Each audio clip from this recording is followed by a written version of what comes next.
ورحمۃ اللہ وبرکاتہ نحمده ونصلي على رسوله الكريم اما بعد قال الله تبارك وتعالى في القرآن المجيد والفرقان الحميد فأعوذ بالله من الشيطان الرجيم بسم الله الرحمن الرحيم واعتصموا بحبل الله جميعا ولا تفرقوا صدق الله مولانا العظيم وصدق رسوله النبي الأمين الكريم ونحن على ذلك لمن الشاهدين والشاكرين. ایک بار درود شریف پڑھتے اللهم صل علی محمد وعلى اللهم بارك على محمد وعلى آل محمد كما باركت على إبراهيم وعلى آل إبراهيم. میرے محترم بزرگوں اور دوستوں اور عزیز ساتھیوں،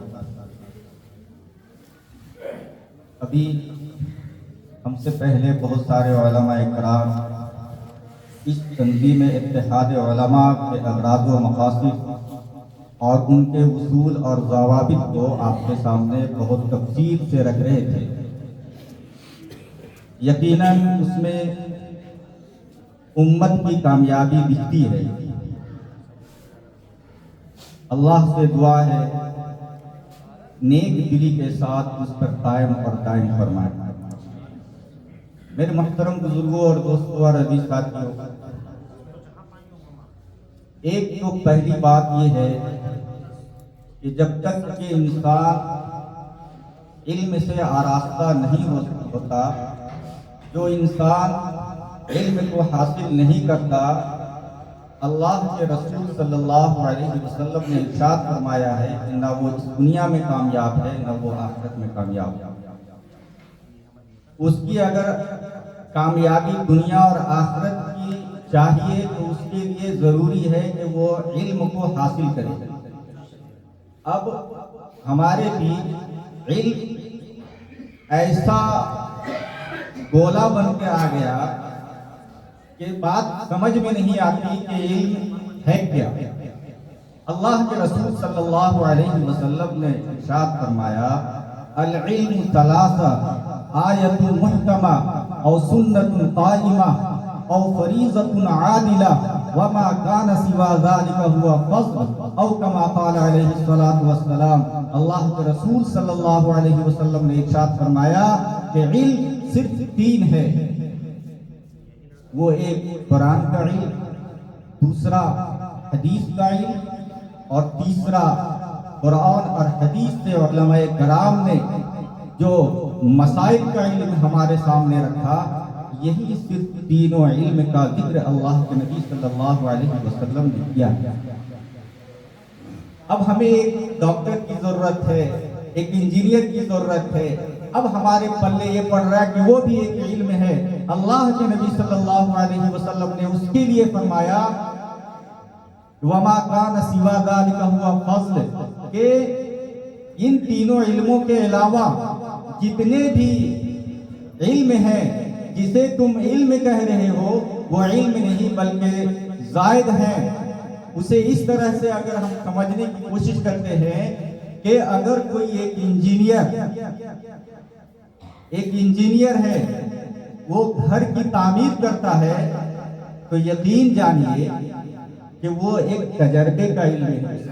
کتنا سریا ہونا چاہیے، کتنا گٹی ہونا چاہیے، کتنا سیمنٹ ہونا چاہیے، اس عمارت کو کیسے مضبوط کیا جائے، اس کا تعلیم ہے اس کے پاس.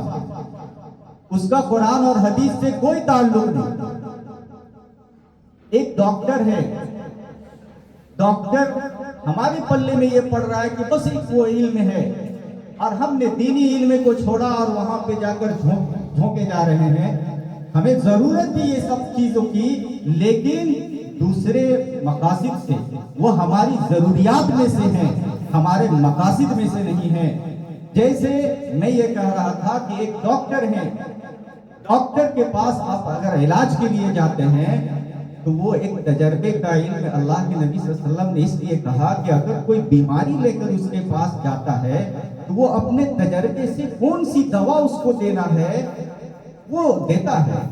انجیکشن کی ضرورت ہوتی ہے وہ دیتا ہے، دوا کی ضرورت پڑتی ہے دیتا ہے. گویا کہ وہ ہماری ضروریات ہے، مقصد نہیں ہے. تو تعلیم میں ڈفرینس ہے. اللہ کے نبی صلی اللہ علیہ وسلم نے اس لیے فرمایا تھا. وقت بہت کم ہے, میں مختصراً یہ کہنا چاہتا ہوں, یہ علماء کی مجلس ہے اور یہی علماء ممبر پہ بیٹھ کر کے دوسروں کو ترغیب دیتے ہیں, اللہ کے احکام نبی پاک صلی اللہ علیہ وسلم کے طریقے کو لوگوں کو سناتے ہیں اور اس پہ قائم کرتے ہیں. ابھی اس تنظیم کے صدر حضرت مولانا قاری نثار صاحب قادری ابھی بہت اچھے سے اپنی بات کو رکھ رہے تھے اور انہوں نے کہا کہ علماء صرف مصلی پہ امامت کرتے ہیں اور اس کے بعد مصلی سے جیسے ہی نیچے ہوتے ہیں عوام ان کی بات ماننے سے انکار کرتا ہے. یقیناً یہ دیکھنے کو ملتا ہے, اگر ہمارے یہاں کوئی چھوٹی سی پنچایت ہوتی ہے یا کوئی چھوٹا سا گاؤں کا مشورہ ہوتا ہے, اگر امام صاحب اگر داخل ہو گئے, امام صاحب تھوڑی دیر کے لیے بیٹھ گئے تو ہم لوگ وہاں سے ہٹا دیتے ہیں, ان کو کنارہ کہہ دیتے ہیں کہ آپ کی ضرورت نہیں. یقین جانیے کہ سیاست کو اس نے پڑھا ہے, منطق کو اس نے پڑھا ہے, فلسفے کو اس نے پڑھا ہے, سماج کو اس نے پڑھا ہے, شریعت کو اس نے پڑھا ہے. آپ سے بہتر مشورہ وہ دے سکتا ہے. لیکن ہم لوگ کیا کرتے ہیں, ہم لوگ بہتر مشورے کو, بہتر مشورہ دینے والے کو ہم لوگ اس مشورے سے خالی کر دیتے ہیں. ضرورت ہے کہ اگر کوئی ہم سماج کا کام کرتے ہیں تو ہم اپنے علماء کو شامل کریں, اپنے امام کو خاص طور سے شامل کریں اور ان سے بھی مشورہ لیں. یقین جانیے کہ آپ کے بستی کے لیے, آپ کے علاقے کے لیے, امت کے لیے وہ نیک ہی مشورہ دے سکتا ہے.